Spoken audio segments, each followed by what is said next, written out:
Buenos días, queridos hermanos. Doy gracias a Dios el poder compartir palabra de Dios con ustedes esta mañana. Y qué hermoso es que podamos tenerla a disposición con toda libertad. Tengamos este tiempo, que no es mucho, pero vamos a tratar de ocuparlo bien en estudiar la palabra de Dios. Así es que les invito a quienes hoy se suman y no habían estado antes. Estamos siguiendo una serie sobre el contentamiento, el gozo cristiano, y así estamos viendo distintos aspectos de la vida cristiana que nos ayudan a tener una vida de plenitud y gozo, de contentamiento en el Señor. Sabemos que esto no es fácil, sin embargo, la palabra de Dios nos da preciosas herramientas y nos da recursos para ver cómo lograr también esa plenitud de gozo en Cristo. Por tanto, dicho esto, les invito a leer el primer libro de Samuel. El primer libro de Samuel en el Antiguo Testamento, uno de los libros de historia del Antiguo Testamento. Y ahí vamos a ver un episodio del cual vamos a reflexionar algunas cositas importantes. Les invito a leer y puedan escuchar lo que es la palabra de Dios. Dice en 1 de Samuel, capítulo 8, verso 1, aconteció que habiendo Samuel envejecido, puso a sus hijos por jueces sobre Israel. Y el nombre de su hijo primogénito fue Joel, y el nombre del segundo, Abías, y eran jueces en Beerseba. Pero no anduvieron los hijos por los caminos de su padre, antes se volvieron tras la avaricia, dejándose sobornar y pervirtiendo el derecho. Entonces todos los ancianos de Israel se juntaron y vinieron a Ramá para ver a Samuel. Y le dijeron: he aquí, tú has envejecido, y tus hijos no andan en tus caminos. Por tanto, constitúyenos ahora un rey que nos juzgue, como tienen todas las naciones. Hacer un alto acá. Los israelitas vieron que los demás pueblos tenían reyes. Y era muy hermoso esto de los reyes, siempre es como pomposo, y ellos se adornan de muchas cosas, tienen mucha pompa y cosas preciosas a su alrededor, pero ellos no tenían rey.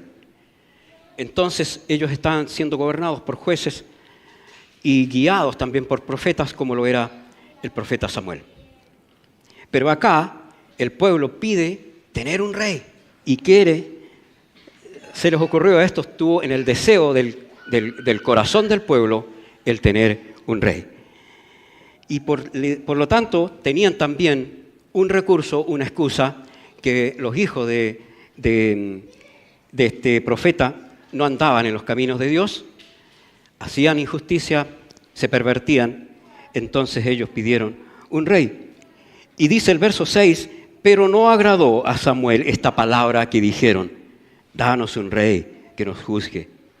Y Samuel oró a Jehová, un hombre guiado por Dios, un hombre sensible y dócil a lo que es la voluntad de Dios. Va primero a buscar el consejo de Dios.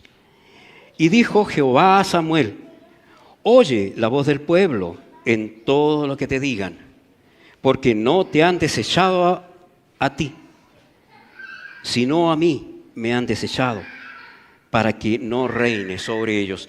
Hermanos, qué triste esta situación. Dios da paso, Dios permite. ¿Es malo Dios porque le va a dar algo equivocado? No. Dios está cediendo, está dejando que el pueblo haga su deseo, cumpla su deseo, ¿cierto? Le vamos a dar, vamos a conceder este anhelo que Él tiene. Y Dios es justo siempre. Él solamente va a obrar acá, y considérenlo, queridos hermanos, Él va a obrar en justicia, viendo que el pueblo no está desechando a Samuel, al profeta, sino que está desechándolo a él. Entonces, sí, quieren un rey, tengan un rey. Perfecto. Y el pueblo de Israel, por tanto, cansado de las injusticias que habían, del desorden que había en el gobierno del pueblo por parte de los jueces, pide este rey. Ellos estaban sí siendo asolados por sus enemigos, estaban sufriendo algunas cosas, pero Dios va a respetar el deseo de su voluntad. Dios, queridos, no es un rey déspota, no es un dictador. Y aquí quiero que hoy estudiemos esto, cómo conciliar nuestra voluntad, cómo conciliar nuestro deseo, cuando tenemos un ferviente deseo, cómo conciliarlo con el deseo de Dios. Si es que eres creyente, tienes que someterte a la voluntad de Dios. Somos obedientes, pero también tenemos nuestros anhelos. Vamos a hacer las cosas, vamos a tener que actuar en algún momento. ¿Cómo conciliar esto? ¿Cómo tener una armonía en nuestro actuar con el deseo de Dios? Es lo que vamos a intentar dilucidar hoy. Dios es un rey soberano y sabio. Y noten que aún siendo Dios un rey soberano y sabio, aún en el pecado del hombre, con todas las calamidades que se suceden en la palabra, y no es que la palabra sea mala, la palabra va a mostrar lo que hace el hombre, aún cuando Dios le habla.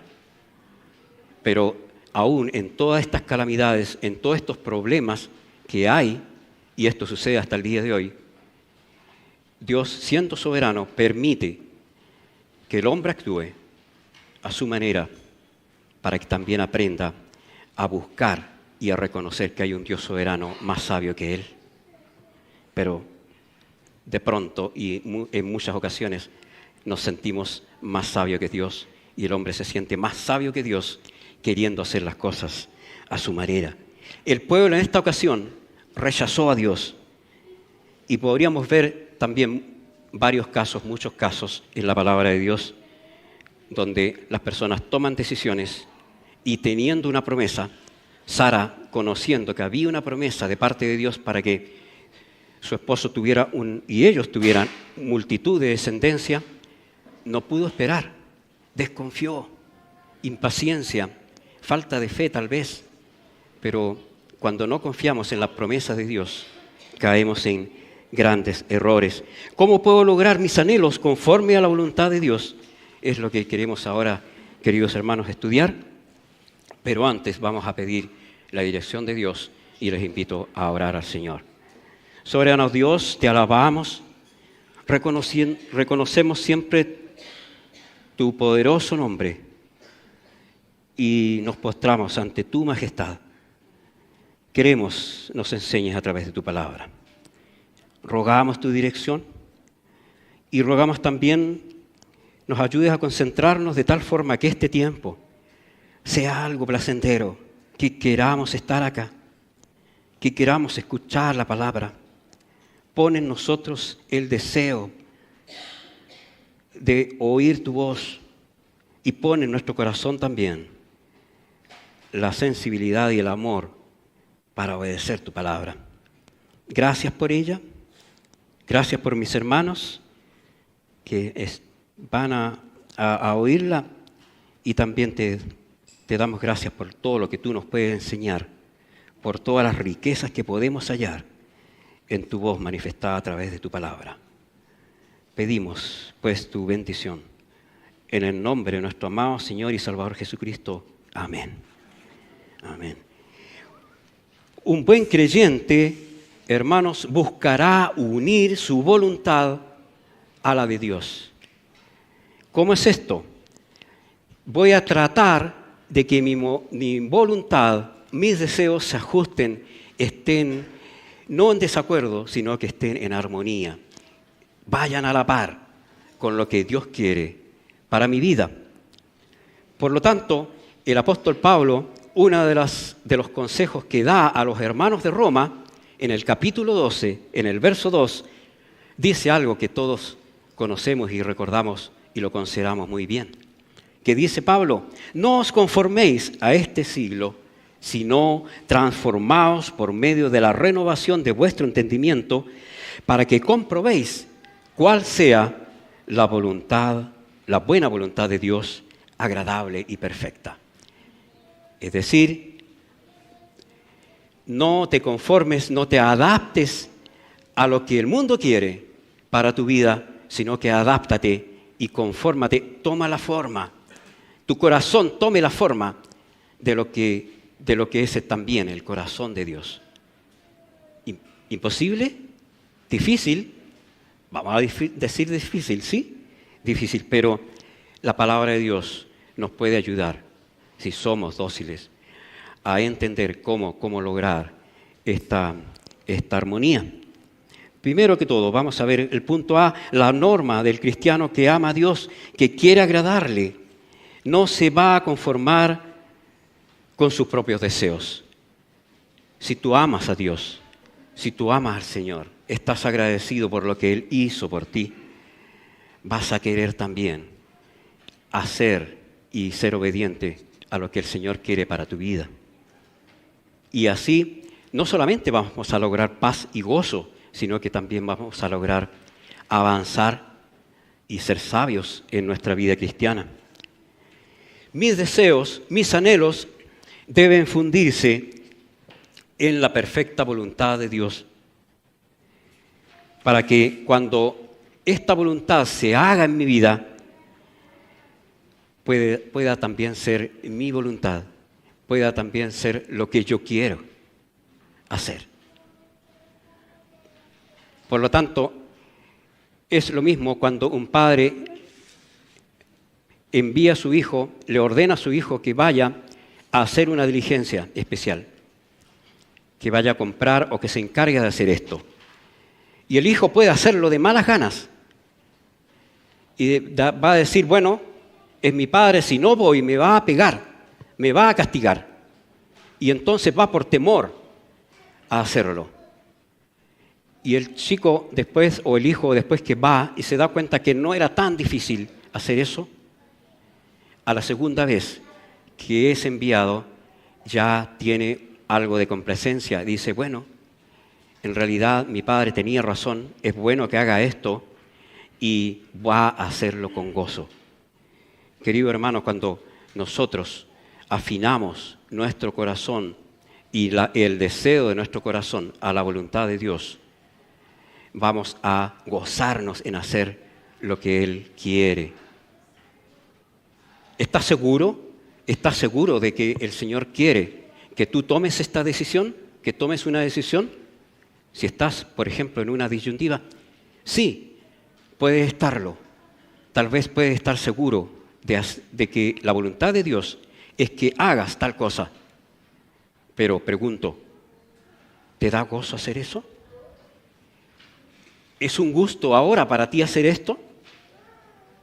¿Te vas a gozar sabiendo que el Señor quiere que tú vayas, por ejemplo, y estés con un hermano y que solamente lo oigas y después le aportes lo que el Señor ha hecho en tu vida y puedan compartir, por ejemplo, orar juntos? Puede ser a lo mejor un fastidio, pucha, no, tengo que hacerlo porque el pastor me lo pidió. Pero ¿qué pasa si es el anhelo de tu corazón ir donde un hermano y hablar de la palabra de Dios, comentar lo que ha sido el devocional diario, por ejemplo, y orar con ellos, con él? Creo que debiera ser un gozo, creo que debiera ser algo agradable, algo grato que tú anheles hacer. Por lo tanto, esta es la norma del creyente que ama a Dios, que quiere agradarle, va a gozarse en lo que Dios quiere hacer en su vida. ¿Cómo es esto? Estoy feliz, estoy conforme, estoy en paz con mi Dios. Había un himno antiguamente que cantábamos y que decía, mi suerte cualquiera que sea diré, estoy en paz con mi Dios. de paz inundada mi alma ya esté, o cúbralo un mar de aflicción, mi suerte, cualquiera que sea, diré, estoy en paz con mi Dios. De tal forma de que cualquiera sea la circunstancia que pase y que el Señor me permita pasar, cualquiera sea la prueba que tenga que pasar, voy a estar en paz con Dios, porque también he afinado mi voluntad, he conformado mi voluntad al corazón de Él. Y noten que también hay un ejemplo en Cristo, y este ejemplo es lo que también nos da fuerzas para estar unidos al Señor, la unión de Cristo con el Padre. Jesucristo siempre estuvo sujeto a la voluntad de Dios, del Padre. Oraba al Señor, buscaba la comunión del Padre y la dirección del Padre, orando muchas horas. Uno podría decir, pero bueno, ¿para qué necesitaba orar al Señor si Él tenía el poder? Pero Él estaba constantemente en comunicación y sujeto a la voluntad del Padre. Y de tal forma que en Juan se relata y dice, yo y el Padre uno somos, tenemos una sola naturaleza, un solo sentir. Esto no le gustó a los hebreos, no les gustó para nada, pero era la verdad. En Jesucristo y el Padre había una estrecha comunicación, había una estrecha unidad. Vemos a Jesús en el huerto, por ejemplo.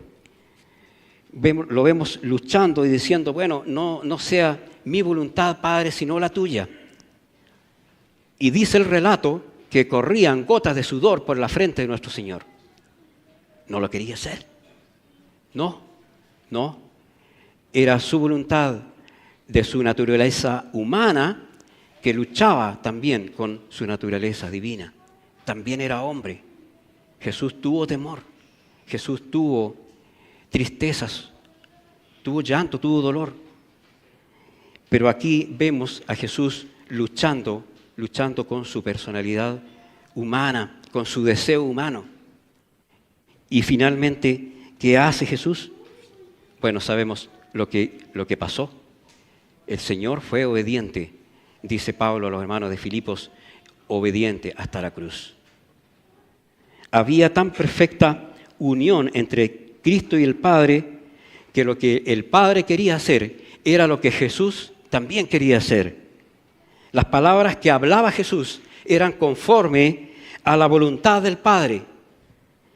Y todo lo que Jesús hacía, lo hacía de común acuerdo con el Padre Celestial. Y Él muestra al Padre. El mismo Evangelio de Juan nos muestra esto. Juan 1:19. A Dios nadie le vio jamás. A Dios nadie le vio jamás. Pero el unigénito Hijo que está en el seno del Padre, Él le ha dado a conocer. Por lo tanto, una de las misiones gloriosas que tuvo nuestro Señor fue dar a conocer, mostrar quién era el Padre. Y los discípulos preguntan incluso, bueno, ¿cómo conoceremos al Padre? Y Jesús les dice, el que me ha visto a mí, ha visto al Padre. Y eso es así. Jesús muestra al Padre y hay una afinidad, una perfecta unión con ellos. Incluso, hermanos, desde el principio de la fundación del mundo, hay una unión entre Jesús y el Padre. Ustedes dicen, pero si Jesús vino, cuando vino a nacer en Belén, no. Nuestro Señor Jesucristo estaba en unión ya con Dios Padre en la creación. ¿Cierto? Génesis 1:26, entonces dijo Dios, hagamos al hombre a nuestra imagen, conforme a nuestra semejanza. De nuevo, 3 veces se enfatiza esta unión de Jesús, de nuestro amado Señor Jesús con el Padre. El deseo eterno de Dios Padre fue hecho en Jesús. Cuando escribe Pablo a los hermanos de Éfeso le dice eso, que el eterno deseo de Dios, en Efesios 3:11, fue hecho en Cristo, conforme al propósito eterno, dice, que hubo en Cristo Jesús nuestro Señor. Y el Señor lo obra la salvación. Pero esa salvación era también no solo el deseo de Jesús, sino que el deseo también del Padre, su sujeción a Él. El amor de Cristo que sobrepasa todo conocimiento. Pablo quiere que nosotros conozcamos el amor de Cristo. Y dice también a los hermanos de Éfeso, Pablo, y de conocer el amor de Cristo que sobrepasa todo conocimiento, para que seáis llenos de toda la plenitud de Dios también. El amor de Dios es tan grande que no lo podemos comprender, nos cuesta y nunca lo vamos a entender del todo. El año pasado, recuerdo que hubo una conferencia sobre el Evangelio y hubo varios expositores y un pastor exponiendo ahí, pastor Iván Reyes, dijo esto: el cuerpo de Cristo no estuvo sujeto a la cruz por los clavos en sus manos y sus pies. No fue esto lo que primordialmente sujetó a Cristo en la cruz, los clavos, enormes clavos, sino el amor a nosotros los pecadores. El amor de Cristo fue lo que sujetó a Cristo en la cruz. Fue tanto el amor que Él tuvo por nosotros, que Él quiso morir por nosotros en la cruz para perdonar nuestros pecados, porque sabía que no había otra solución. Fue el propósito eterno de nuestro Señor morir en la cruz por nosotros para darnos salvación. Amén. Amén. Qué hermoso. Y si alguien está escuchando esto y no conoce el amor de Cristo plenamente y no sabe que Cristo Jesús vino al mundo para salvar a los pecadores, de los cuales nosotros fuimos también perdonados, y hay salvación, hay vida eterna, hay vida abundante en Cristo, pero fundamentalmente hay perdón por su sangre, por el arrepentimiento de pecados. En la fe de Cristo podemos llegar a tener salvación y vida eterna. Pero vamos a seguir. ¿Qué alcance tiene esto que dice Pablo? Volvamos a Efesios 3:19, y de conocer el amor de Cristo que excede a todo conocimiento, para que seáis llenos de toda la plenitud de Dios. ¿Qué es esta plenitud? ¿Qué es este deseo de nuestro Señor de que seamos llenos de esta plenitud de Dios? ¿Será algo futuro? ¿Será algo que alcanzaremos en la gloria o cuando Cristo se manifieste? No, hermanos. Noten que no dice que conoceremos, sino que dice de conocer ahora. ¿Qué es ser llenos de la plenitud de Dios? Sino estar con Dios. Ser llenos de la plenitud de Dios, queridos hermanos, es estar en Dios y conocer su amor, experimentar el amor de Dios en nuestras vidas junto con el gozo y la paz que Él da cuando llegamos a estar en su amor. Romanos 8 dice que nada nos apartará del amor de Cristo. Perfecto, lo conocemos, podemos recitarlo de memoria. Pero el amor de Cristo es para vivirlo, es para que tú estés no cerca de Cristo, no cerca de Dios, sino en Cristo, viviendo con Él, en Él, día a día, de tal forma de que yo pueda gloriarme, de que pueda gozarme de lo que el Señor ha hecho en su amor para conmigo. Pueda dar testimonio cuánto me ama el Señor. Fíjate cuánto me ama el Señor, que me perdonó, que me tiene paciencia, que tiene misericordia para conmigo. Nota cuánto me ama el Señor. Que yo siendo indigno, puedo ante ser ahora digno de estar y de llegar ante el trono de la gracia orando a Dios. Entonces, ¿no tengo que pedirle a otro hermano que ore por mí? Sí, para que me apoye. Puede ser, oremos. Pero puedo yo solo también llegar libremente al trono de la gracia para hallar misericordia y el oportuno socorro, como dice la palabra. Por tanto, queridos hermanos, hallar la plenitud de Dios es vivir una vida plena de comunión con Dios. Y entonces vamos a conocer el amor de Dios que excede a todo conocimiento. ¿Lo comprenderemos todo? No lo vamos a comprender. Nunca comprenderemos cuánto amor hubo en Jesucristo en la cruz para morir por nosotros. Pero solamente comprende y acepta que Dios te ama, que el Señor te ama y que estando en los brazos de Él, estando unido a Él, vamos a tener una plenitud de gozo, vamos a poder tener una plenitud de paz, esa paz que sobrepasa todo entendimiento, y también hay un amor de Cristo que sobrepasa todo entendimiento que no podemos entender, pero que es real y actúa sobre nosotros, actúa sobre los hijos que le aman.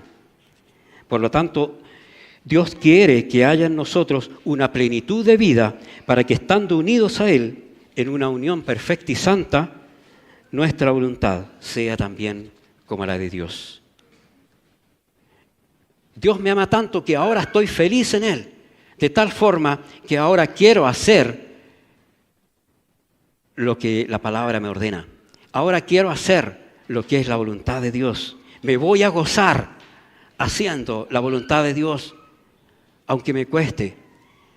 Y tal vez si haya cosas que en un principio me cuesten cumplir, y de repente hay cosas que sí nos cuestan cumplir, y uno dice, pucha, voy a sacar mejor la hoja de la Biblia. Pero en el amor del Señor y en continua comunión con Dios, yo voy a llegar a comprender esta hoja que quiero sacar y que me cuesta cumplir. De tal forma de que llegue a ser mi deseo, que llegue a ser mi anhelo y también mi gozo. Punto 2.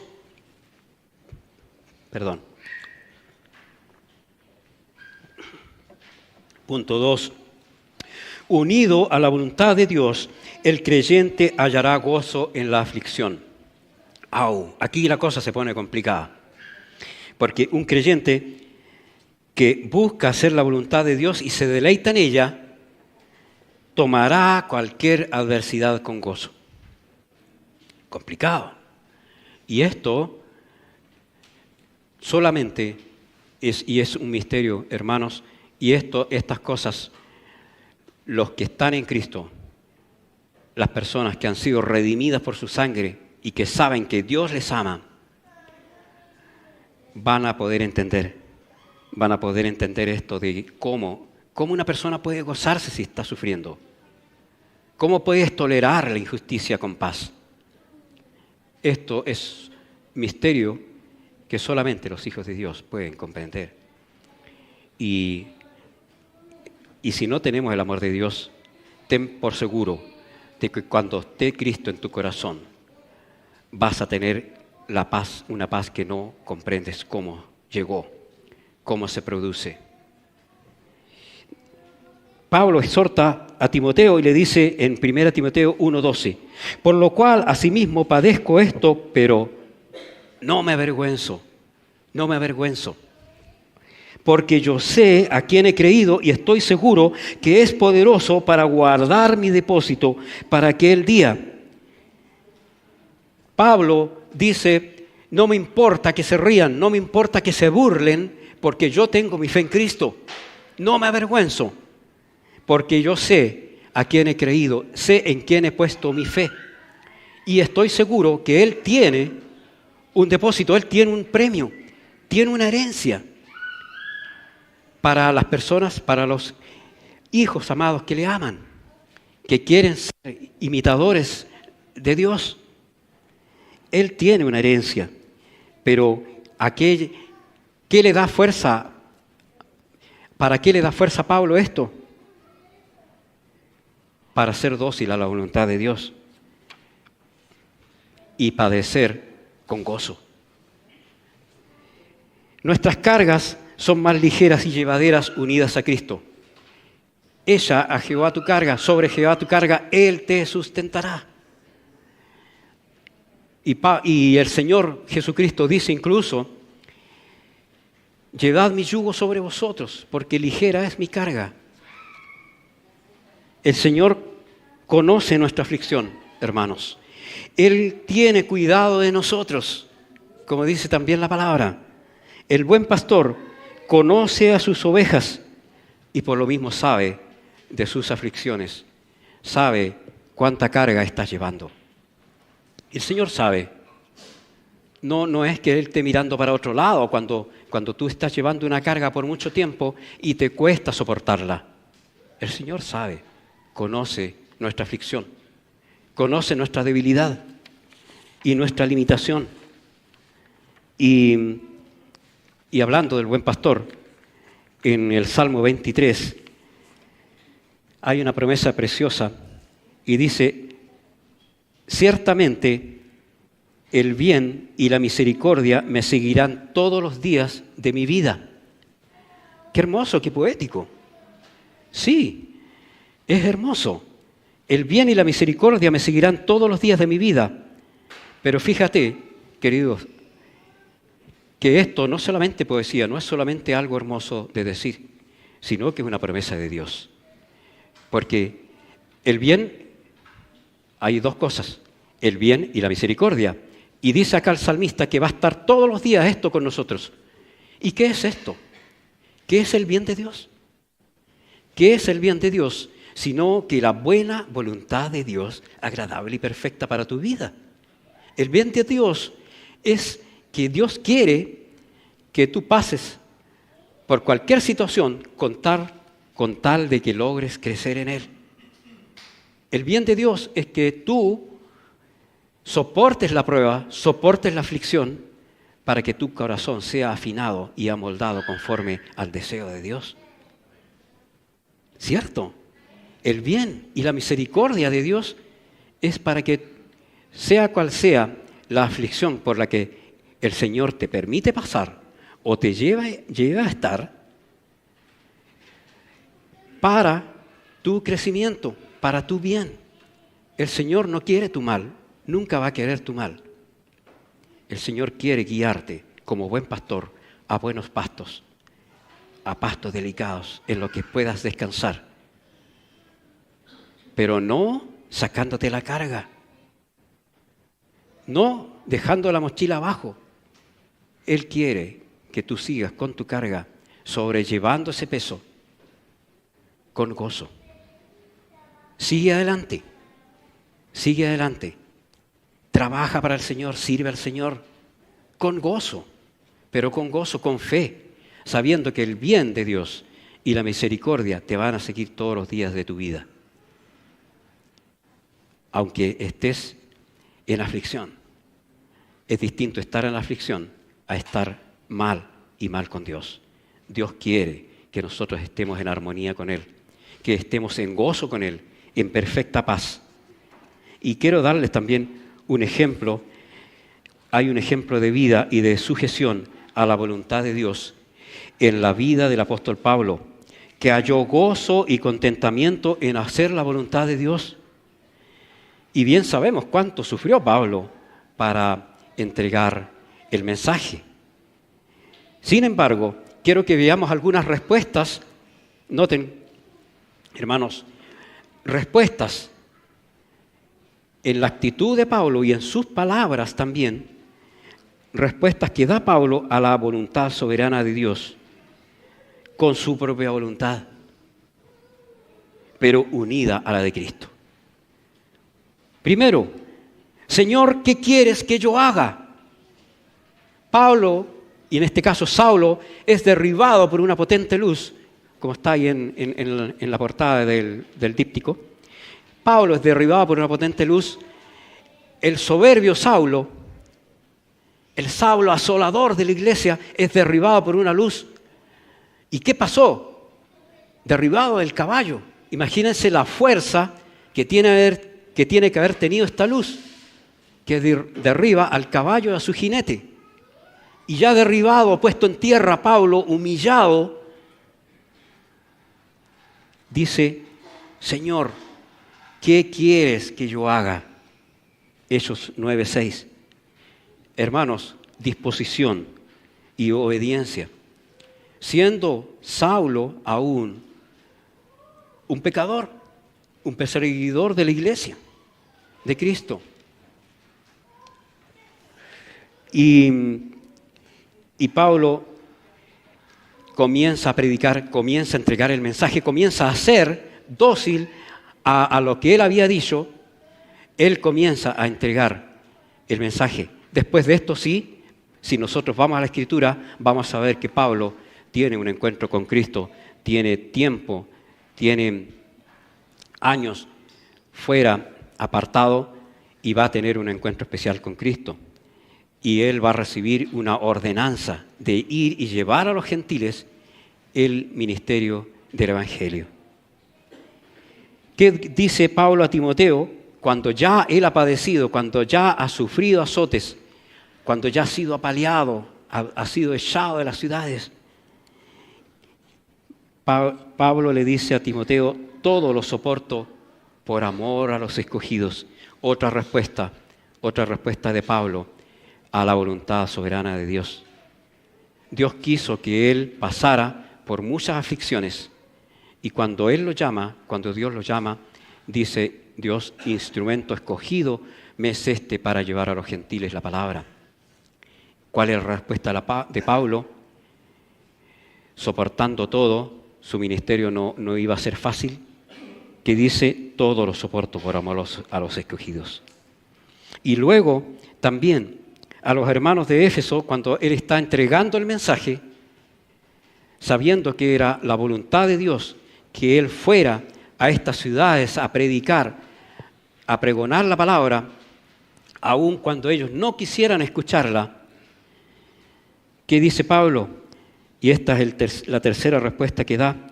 A mí, que soy menos que el más pequeño de todos los santos, el más humilde,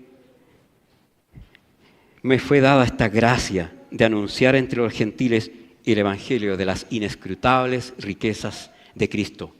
Y una de esas riquezas inescrutables, como decíamos, es el amor de Dios, que excede a todo conocimiento. Y Pablo aquí reconoce que a él le fue dado un regalo, le fue dado un privilegio. ¿Y cuál es ese? De anunciar el evangelio. ¿Cuál es su respuesta? La humildad.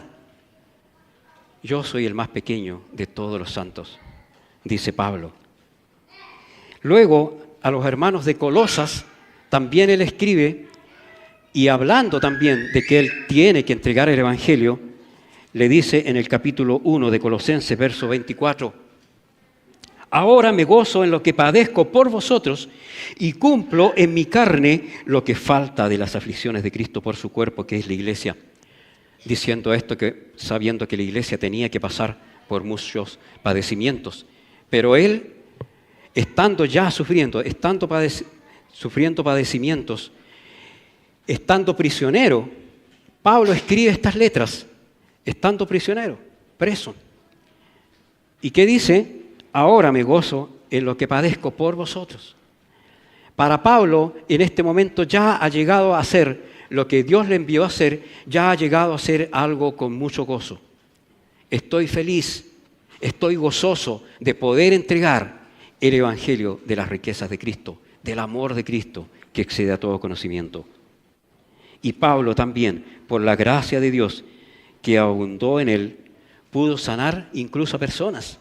Si nosotros leemos el último viaje de Pablo, no sé, seguramente ya han leído lo que es el último viaje de Pablo, cuando va prisionero a Roma, él sana a muchas personas y llegan a una isla donde la gente lleva a los enfermos y Pablo les pone las manos y los sana en el poder de Cristo, en el nombre de Cristo. Y vemos que hace sanidades. Este hombre que estaba ordenado por Cristo para entregar la palabra. Pero Dios también le concede en su gracia el hacer sanidades. Pero hay algo, queridos hermanos, que le fue negado a Pablo. aún sanando a muchos. Pablo tenía una enfermedad y él dice, es un aguijón, es como una espina que constantemente me está clavando, me está haciendo dar dolor. Y él ora al Señor y pide que Dios le saque esta espina, que le saque este mal. Dios no se lo concede. ¿Por qué? No sabemos. Pero ¿cuál es la respuesta de Pablo ante la voluntad de Dios? ¿Cuál era la voluntad de Dios ahí?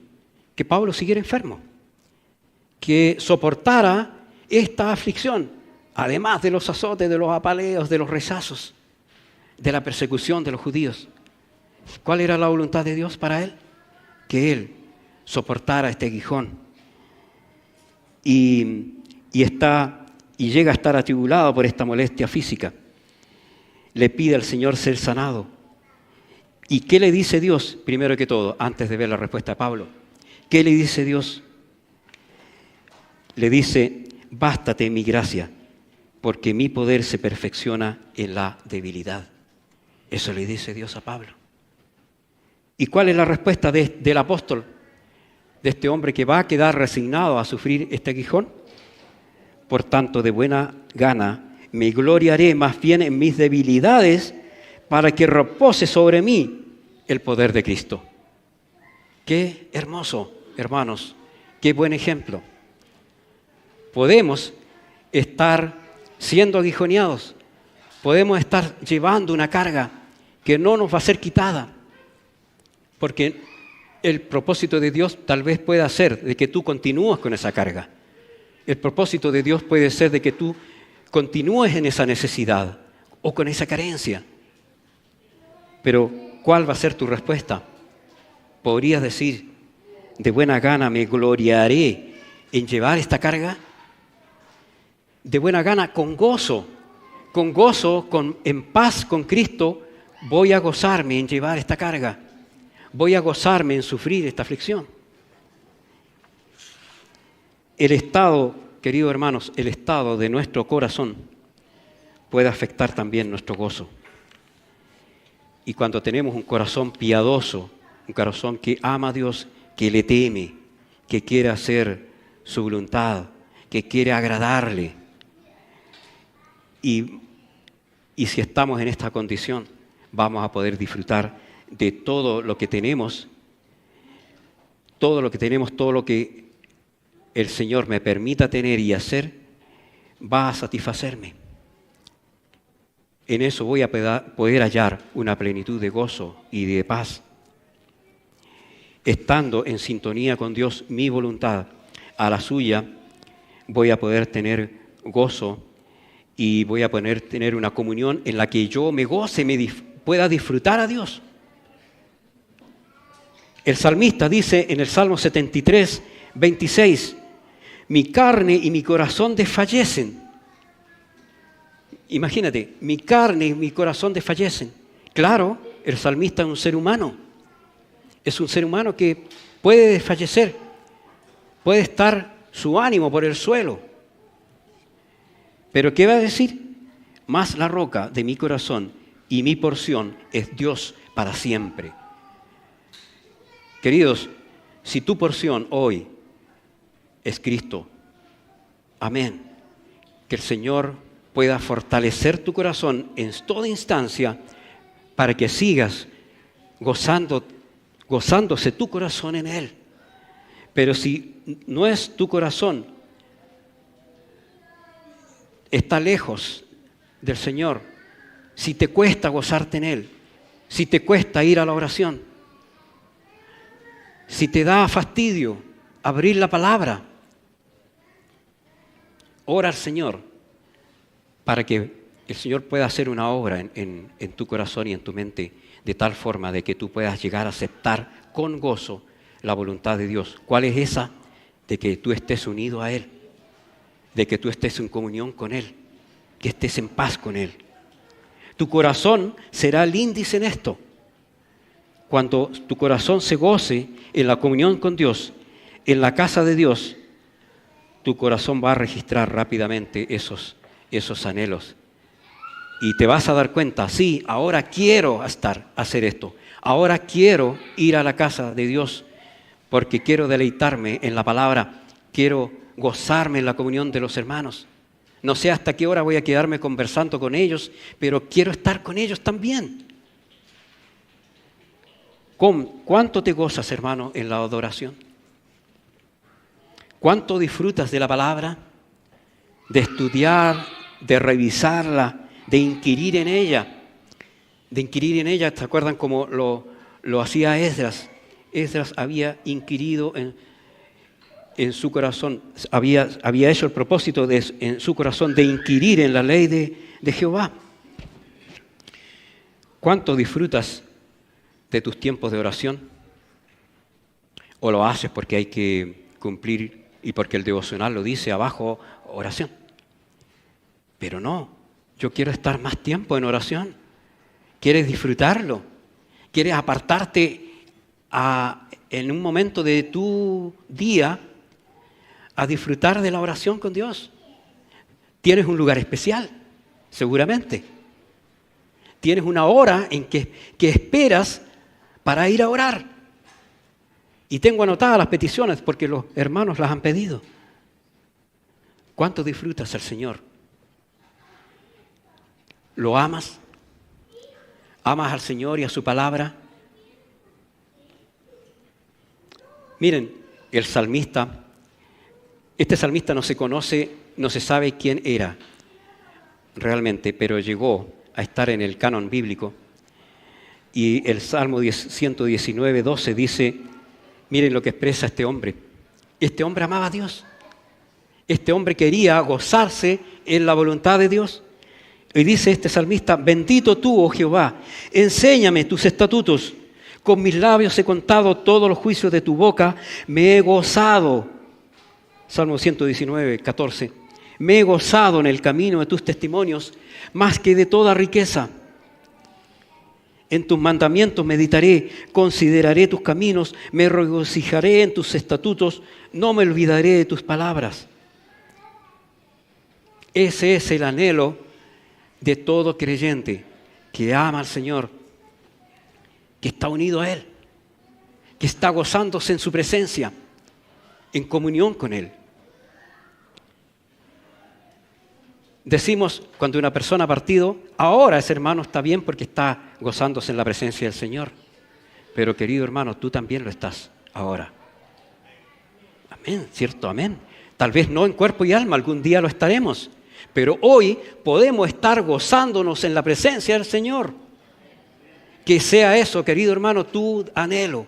Que sea eso el deseo de tu corazón. Para que cuando el Señor tenga un anhelo especial para tu vida, pueda ese también ser el tuyo. No sé cuáles son tus anhelos para este año 2025. Sumarte a un ministerio también, tener un propósito. Hubo una hermana que dijo, yo voy a estar orando por ustedes, le dijo al pastor Hernán, yo voy a estar orando por ustedes siempre. Y no me cabe duda de que la hermana siempre lo hace. Ten un ministerio especial. Súmate a uno. Habla con el hermano y dile, ¿en qué te puedo ayudar? ¿Cómo puedo ayudar a tu progreso espiritual? Trabaja, hay hermanos que no vienen tanto a la iglesia, ¿saben? Pero es que están en sus casas, y lo tengo por cierto, tengo mi fe que es así, y están en sus casas intercediendo por nosotros. Trabajan de alguna forma y se gozan en el Señor en hacer lo que es agradable delante de Él. ¿Qué es agradable ante el Señor? Hacer su voluntad. Gozar, que yo me goce en su presencia y que valore su palabra de tal forma de que ésta llegue a ser su especial tesoro. En tus mandamientos meditaré, consideraré tus caminos, me regocijaré en tus estatutos, no me olvidaré de tus palabras. Hermanos, pidámosle al Señor un corazón que se goce en su presencia continuamente. No solo el domingo. El domingo lo voy a apartar y es el día del Señor. y me voy a gozar con los hermanos. Perfecto, amén. Pero, hermano, gózate en el Señor domingo, lunes, martes, miércoles, jueves, viernes y sábado y todos los días. Pídele al Señor que te dé un corazón que esté dispuesto a aceptar cualquier situación, todo tiempo. Bendeciré al Señor en todo tiempo, dice un salmo. Su alabanza de continuo estará en mi boca. Cualquiera sea la prueba, la reconozcamos como venida de la mano de Dios y que nos sirva para ejercitarnos en la piedad y en buscar el gozo y la paz del Señor. Y cuando esto ocurra, queridos hermanos, compartámoslo con otros y demos testimonio de que el bien y la misericordia del Señor están en mi vida y en ellos me gozo y me gozaré siempre. Les invito a orar al Señor. Padre, te amamos. Glorificamos tu santo nombre y te damos gracias que tú, el Dios eterno, el Dios soberano, pueda conocer nuestro corazón y también nos pueda moldear a la imagen tuya. Gracias, Señor. Estamos plenamente seguros de que es tu voluntad nuestra santificación. Estamos seguros, Padre, de que es tu voluntad de que seamos para alabanza de tu gloria, de que nuestro corazón pueda gozarse en alabarte. Es tu voluntad de que tu nombre sea honrado a través de nuestra experiencia personal y a través de nuestros actos. Cambia nuestro corazón, Señor, a un corazón sensible, un corazón que te alaba y que se goce en tu presencia y que te ame todos los días. Gracias por esta tu palabra y te ruego tu bendición para cada uno de mis hermanos también hoy. Oramos esto por los méritos de nuestro amado Señor y Salvador Jesucristo, que murió en la cruz por nosotros. Amén. Amén.